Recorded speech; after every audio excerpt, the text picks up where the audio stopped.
Doesn't it just absolutely annoy you when you see a character, either in a book or in a show or in a movie, constantly do the same dumb things again and again and again and never seem to learn at all from their choices? Oh yes, it gets really annoying, and it's something that unfortunately way too many authors struggle with. They either just quickly hurry a character through their stupid choices and then somehow they magically get better, or they're just kind of in this little doom spiral and they just keep repeating. It gets annoying. So let's talk about how we can fix this. Hi there everyone, welcome to another Writer's Rant brought to you by Camille's Harem. Not just a podcast for novice writers by novice writers, but also a YouTube channel by novice writers for novice writers, because writing is an adventure, it's more fun with friends. Now, I will admit that one of the things that really made me think, you know what, I need to have this little rant right here, is when I reflected upon one of the characters that I'm playing in a D&D campaign, and I was like, yikes, you know what, I feel like I've got him in a little bit of a doom spiral. He keeps doing the same dumb thing over and over again, or at least variations, slightly different shades of it, but it's in effect the same exact thing. He's supposed to progress as a character. Now, granted, within the time span of the campaign, not a whole lot of time has passed, but you can only burn your hands so many times on a hot iron before you realize, yikes, I probably shouldn't do that anymore. So what can be done? How do we get out of this doom spiral without just simply hop, skipping, and jumping on to the next thing and just saying, oh, everything's better now? No, we want to see how a character's choices and the events in their lives ultimately change them. That's what makes these characters relatable. Not that the character is a perfect mirror image of who you are as a member of the audience or as the writer. No, but rather that the character grows and evolves through the events that they experience and through the choices that they make. That's what's relatable, because aren't we all living our own lives through various events and decisions? Exactly. That's what we want to see. So allow me to provide a little bit more context, and then we're going to have a look at some examples of both good character progression and of bad character progression. So within one of the D&D campaigns I'm currently a part of, I am playing a wizard who has escaped from a cult that wishes to supplant the gods. And this is basically all he's ever known, and like pretty much all cults, it's just bad. It was a really bad situation. This kid has lost his childhood because of it, and he's escaped, he's joined this party, and he's now getting to experience life, but without any real life experience, he's going to be making dumb choices. That was what I wanted to do with this character, that was the challenge I wanted to give to myself, but again, kind of ended up in a bit of a doom spiral where he just keeps making dumb choices. What exactly can I do? So, for a quick point of comparison, and to get some good writing advice, let's have a look at Seth Sorensen from Fablehaven to see what might be done with my troublesome wizard. If you haven't yet read Fablehaven, you absolutely should, and there are some slight spoilers ahead. If you have read Fablehaven, then you know what I'm about to get into. So, within the story of Fablehaven, where brother and sister Kendra and Seth go to visit their grandparents, and they end up being on a magical preserve. Hallelujah, it's amazing! They run afoul of some magical creatures, and quickly shenanigans, violence, and curses ensue. And Seth definitely gets the raw end of the deal because he makes a lot of dumb choices. Now, Seth continues to actually be pretty annoying throughout the first, second, and even a little bit into the third book. He's not a character you really want to root for because it seems like he doesn't really learn. Some of the things that he does take away from his experiences in the first book is, yeah, there are bad consequences to my decisions, but you know what? There's going to be people who are going to bail me out because they love me. That's not the right kind of lesson you should be learning, Seth. Also, he thinks that with the right magical items on his side, or with the right magical friends on his side, that he can skirt the consequences later on. But as a result of things that happen in the second book, that's not really what happens. He has to eat his own words and his own pride, which actually leads him then to making some pretty brave decisions in the third book and beginning to step up and not being quite so annoying. And in the fourth book, he becomes way more resourceful, way more forward thinking. He still does some dumb stuff, but now you're kind of rooting for him because you're like, yes, you're doing dumb stuff, but your heart is in the right place, and I hope that you're just going to get better, kid, because you were really annoying in the first book and you're kind of getting better. By the fifth book, Seth Seth does a complete 180 on all of his stupidity, because finally there are some pretty nasty consequences that he can't take back. Things that other people now have to pay for because of what he has done. As a result, he needs to start maturing really, really fast. And while Kendra is the main character of the series, Seth steps up and becomes a great supporting main character as well in his own right, as he realizes, gosh, I can't go in anymore just thinking that my strength and my bravery is going to help me through all of this. I can't just rely on my friends. I need to be forward thinking. I need to consider all the different consequences. And if something's too bad, I need to back away. If I can't back away, what can I bring to the conflict in order to get the best outcome possible? And so by the end of Fablehaven, Seth is just an absolute bona fide hero, and he becomes one of your favorite characters. And then when you go into the sequel series, Dragon Watch, Seth is the character to root for throughout the entire series, because he's so awesome, because he has indeed learned. And while he can still be brash and sometimes a little bit too silly, his heart is finally in the right place, and all of his skills can be properly utilized to protect the people that he truly loves, rather than be self-serving. So if I look at my wizard, I should be like, okay, so he's done a lot of dumb things. What can he actually learn from all of this? For one thing, he needs to learn that his heart needs to be in the right place, that it's not just about himself, but about others, and about the long-reaching consequences of his actions. That is what my wizard needs to learn, and I as the player need to be more cognizant of that and put that more into effect organically for this wizard, so that way he can grow and become the character that he needs to be,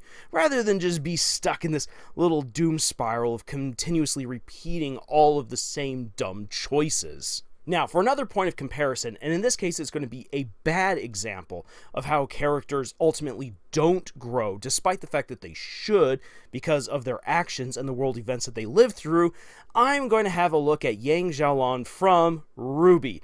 And it hurts for me to say this, because Yang is my favorite character, or she was my favorite character in RWBY. Volumes 1 through 4, holy cow, that was my gal. She is so freaking amazing. So strong, so witty, so forward-thinking, and this girl is there for her sister and for her friends no matter what. Even when she loses her arm, she's able to finally change her perspective and come back fighting fiercer than ever before, and she goes off to do what she knows is right, and that's finding her sister and supporting RWBY in her quest to save the world. I love Yang.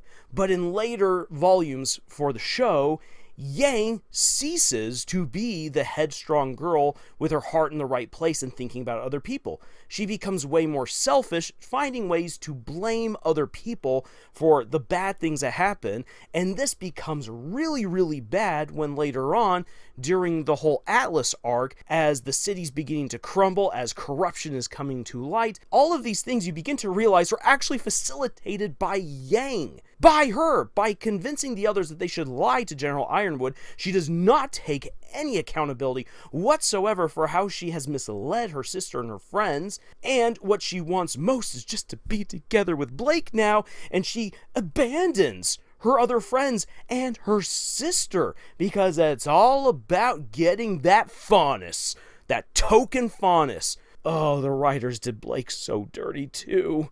This just sucks, because Yang really ceases to grow as a character by the beginning of Volume 5. And if anything, she starts to slide backwards and become an even worse character. She just becomes a caricature of a strong, butch lesbian.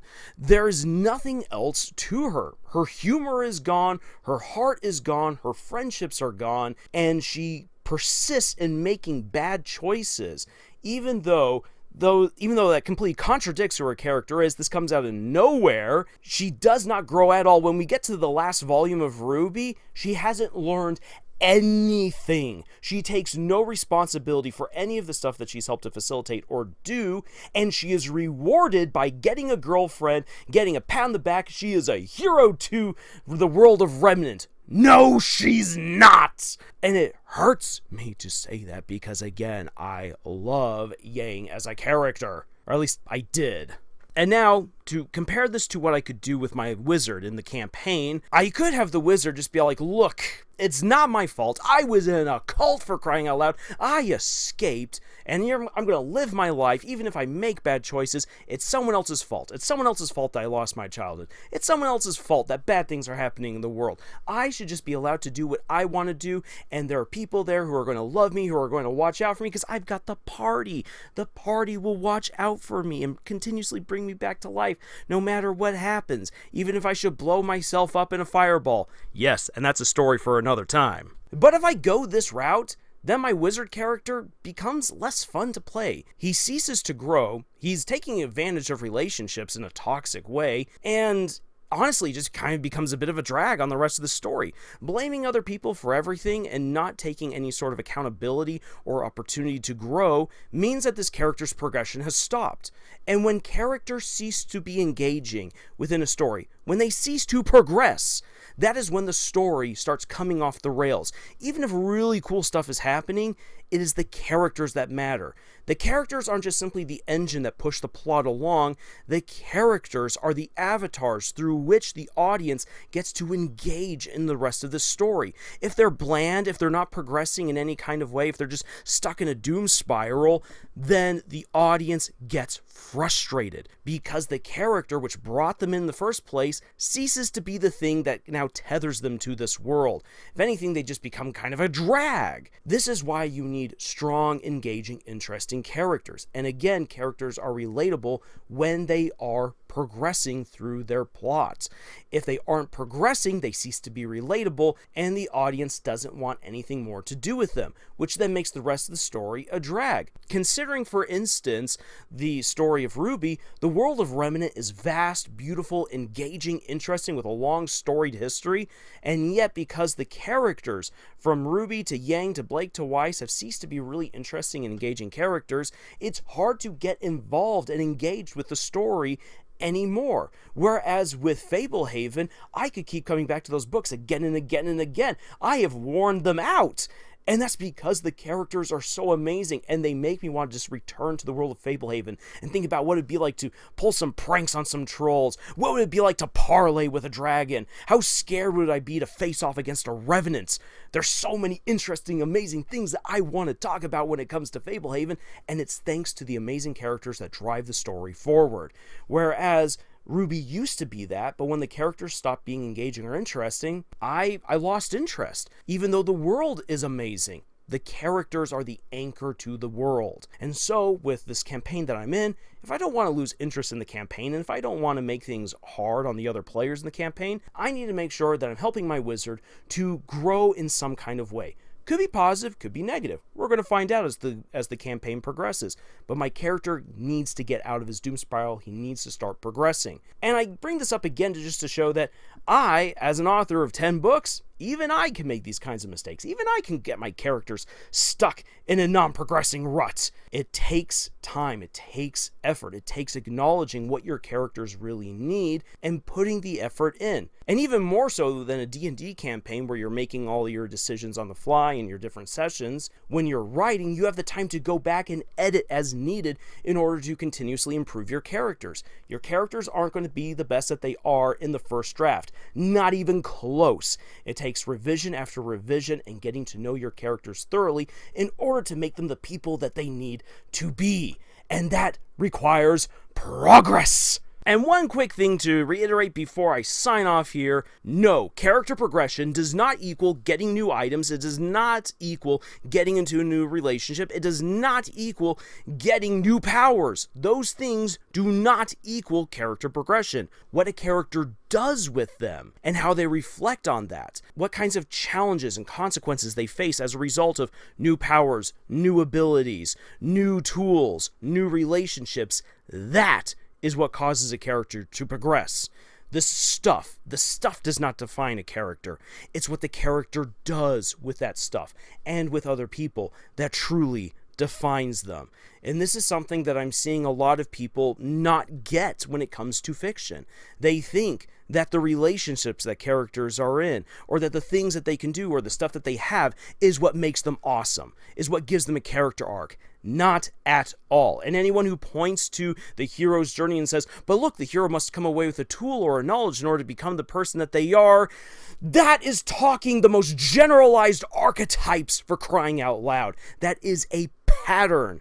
What changes the character is the journey that they go on, and the thing that they come with along on their journey is the proof that they've truly transformed, but that is in its most archetypal generalized state.